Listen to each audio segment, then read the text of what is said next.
All right, welcome back to ABA exam review and the continuation of our RBT practice exam series where we're going through another set of questions together and breaking them down. If you're new to the channel, welcome. If you're returning, welcome back. Please like and subscribe. Check out btexamreview.com for all of our study materials, including our combo pack. When you pass your exam, please let us know so we can include you in the Sunday shout out. Work hard, study hard. Let's get going. While pushing Dana around in the grocery cart, Dana's mom points at different items she sees and asks Dana questions about those items. Dana's mom does this with no real plan in place. What type of teaching is Dana's mom using? All right, we have a teaching question. And in ABA, you have two primary umbrellas of teaching. You have naturalistic teaching and we have discrete trial teaching. Both have their uses, both are important. With discrete trial teaching, it's very planned, it's very quick, and think about sitting at a table one-on-one with your client and running a lot of trials in a row. Naturalistic is the opposite. It's unstructured. You're just out in the natural environment using teaching moments as they come. So when we have Dana or Dana's mom pushing her in the grocery cart, walking around the grocery store, pointing at items and asking questions without a real plan, what type of teaching does that resemble? A, naturalistic. Yes, there's no real plan in place. Dana's mom is just using naturally occurring events and stimuli in the environment to teach Dana.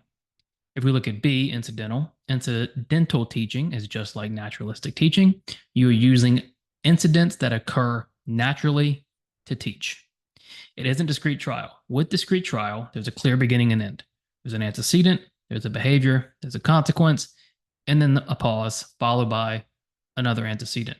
This is very loose. There's no real plan. Dana is just taking advantage of the natural environment of the grocery store to ask questions to Dana. So, what is Dana's mom using? She is using both A and B, naturalistic teaching and incidental teaching. A behavior analyst established a prompting procedure where their client would throw trash away in the trash can if prompted by a finger point at the desired location. If the behavior analyst wanted to transfer stimulus control to the trash can, what should the analyst do?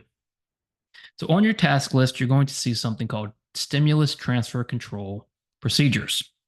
And it sounds more complicated than it really is. When we talk about transferring stimulus control, all we're talking about is transferring typically control from a prompt to your desired SD, right? And so when we give SDs or instructions, we want the instruction or the SD to evoke the behavior. When we prompt behavior, that prompt becomes a temporary SD. So we need to transfer control away from the prompt to the actual SD. So in this case, when you have a behavior analyst who is prompting their client by finger pointing or gesturing, and now they want to transfer control away from the gesture to the trash can, how are they going to do that? How can we establish an SD? A, begin using physical prompts to prevent errors when the client attempts to throw items away. So when you get a stimulus transfer control procedure question, think about how would I fade out prompts? You're not going to fade a prompt by adding a more intrusive prompt like a physical prompt. Now you're just adding more prompts to the situation. So A doesn't make sense. B, start reinforcing the client for throwing items away in the absence of the prompt. Perfect. Now we're going to reinforce the client when there is no prompt. Because if there's no prompt and we reinforce, we're now creating a new SD and fading the prompt. So B looks good. C, always read all of your answer choices. Then the reinforcement schedule when using the prompt. Two issues, we're still using the prompt and we don't want to use the prompt anymore. And thinning the reinforcement schedule, now you're going to make it more difficult to earn reinforcement for your client. So C doesn't make sense. D, use a verbal prompt instead of a gestural prompt. This suffers from the same issue as A and C. We're still prompting. We want to get away from the prompt. We don't want any prompts. We want the trash can to evoke the behavior. No finger pointing, no verbal prompts. So we have to fade those out. We have to reinforce when those prompts are not occurring. So what should the analyst do? You should start reinforcing the client for throwing items away in the absence of the prompt. Rachel, a behavior technician, has been working with a client named Sam for over a year. During this time, she has developed a good rapport with Sam's family. One day, Sam's mother invites Rachel to attend a family barbecue over the weekend. How should Rachel respond? Put yourself in Rachel's shoes here. She's a behavior technician. She works with Sam and has developed a great rapport. That's fantastic. If you can develop a great rapport with your family, your sessions become easier. The kid makes more progress typically. Everything is great. However, Sam's mother invites Rachel to a family barbecue. And this might happen because as a technician, you're going to be with the family a lot, you'll be with the child a lot, and they might develop a pretty close relationship with you. But we have to remember, we have to maintain boundaries. Professional and personal boundaries should not be crossed. In the case of being invited to this family barbecue, what should Rachel do? A, accept the invite, but not show up. Well, now she's just being dishonest. Rachel needs to be upfront about the relationship between her and the client's family. Accepting the invite is still sending the wrong message. B, decline the invite and let her supervisor know. Yes, Rachel should not go to the family barbecue over the weekend, and she should let the supervisor know what's going on. C, accept the invite, show up, but only engage with the client. Now, if Rachel was going there for work, that's different.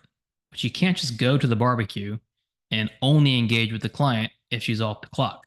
She's now crossing the line from professional to personal. We have to keep it professional. And then D, decline the invite and report the parents to the Behavior Analytics Certification Board. The parents don't know our ethical code. They don't have to follow our ethical code. So we can't report them to the board. The board can't do anything, nor do they care. This is our responsibility to maintain those boundaries. So Rachel, or if you're in Rachel's shoes, you need to decline anything that's going to be more of a personal relationship with your clients. So how should Rachel respond? Decline the invite, let the supervisor know.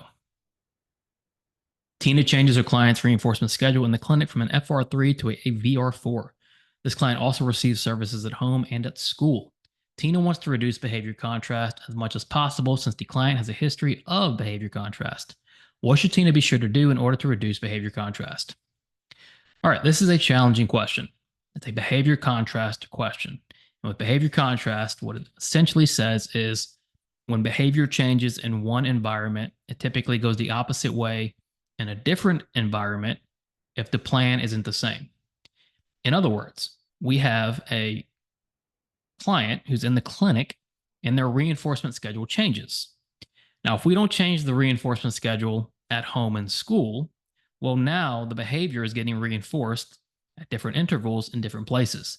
So the behavior is going to start responding differently.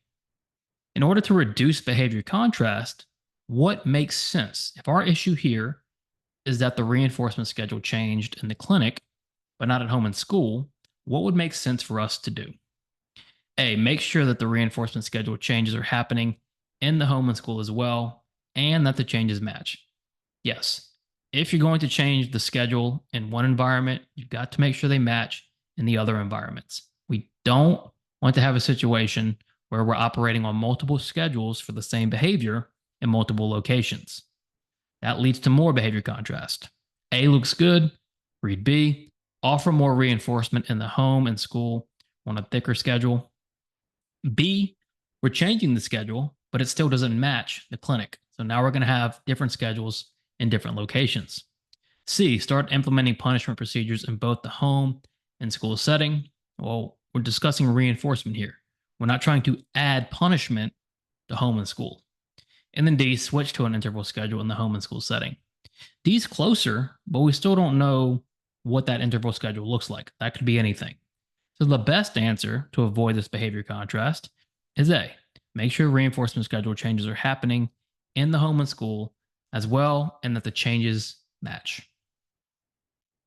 A parent is telling your supervisor that they always make sure and punish their son when he throws food on the floor. The parent says they take away his Legos, but that he still throws food on the floor. Based on this information, what is wrong with what the parent is saying? Actually, a pretty easy question. Just might be a little tricky if we're not reading carefully. The parent says they're punishing their son when he throws food on the floor. They say, we take away his Legos. However, he still throws food on the floor. What do we know about punishment? We know punishment reduces behavior.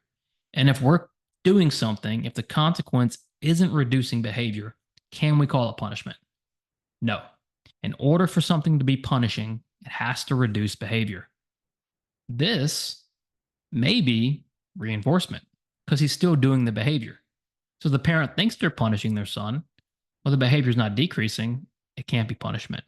So what is wrong with what the parent is saying? A, they're not punishing their son. Yes, they're not punishing them. Okay, the behavior is still happening.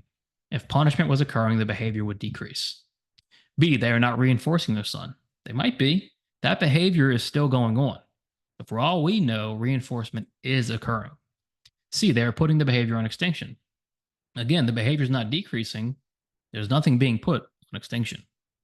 And D, they are targeting the wrong behavior. No, there's only one behavior in play. It's a good behavior to target.